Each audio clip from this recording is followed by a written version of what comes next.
Yeah. Yeah. Okay, well, my number one is Bayonetta 2 on Oh, shit. the Nintendo Wii U. I was wondering what it was, and of course it's that. Yeah.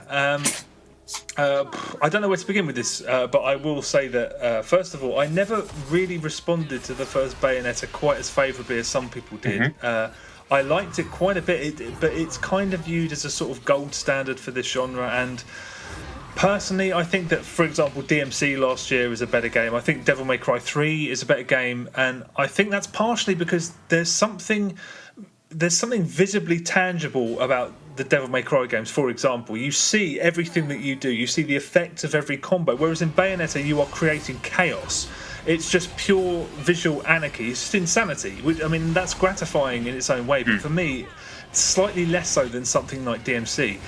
But that said, Bayonetta 2 completely and utterly blew me away, and I think that's in part because it's far easier than the first game. Bayonetta had some really harsh difficulty spikes in it, even on normal, and in Bayonetta 2 the difficulty is far more inviting just on normal, in the hopes that you'll play it and you'll feel like you would enjoy going through it again on a harder difficulty, and I cannot wait to do that. In short, it's shorter, it's funnier, it's slicker, it's bigger. Some of the cutscenes are laugh out loud funny. I remember the first game being quite weird, but I don't remember heartily laughing at it, and that happened several times. And you can see, I mean, this is a game that was made with some budgetary constraints, so the majority of cutscenes are kind of not actual cutscenes, they're moving panel images with dialogue on top. Okay. But if those are there to cut costs, it's because the rest of the actual game is so lavish, and it's every bit as visually demented as something like Asura's Wrath. I mean, it's crazed, some of it, frankly.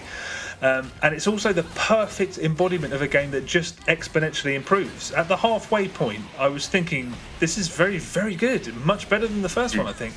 And it just improves, and it just improves, and I thought it couldn't get any better, and then it just smashed through that ceiling more than once. And during the penultimate level, or I think maybe it was the level before the penultimate one, I did just sit back and just think to myself, it's a little bit insane how good this game is. It's just, it is an insane and insanely entertaining sugar rush that, you know, games like this do not come along every day.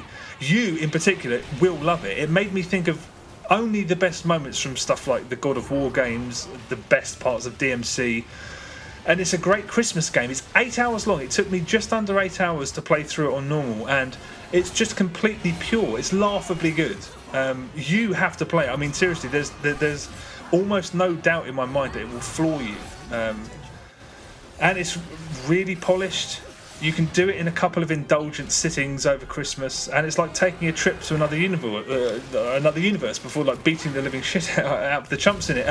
It's so well structured. It's got such momentum, and you progress alongside it. It's like DMC in the sense that you feel like you're getting better as exactly at the pace that you're supposed to, and it has some amazing sights to show off. Don't watch gameplay footage if you've managed to avoid any gameplay footage. There are some real things to see just going blind. I don't know if I could have enjoyed it any more than I did, quite honestly. It's a hell of a game, and I'm somebody who's a bit of an agnostic with regards to the first game. I think I'm going to go back to it now, but the first game is not better than this one, no way.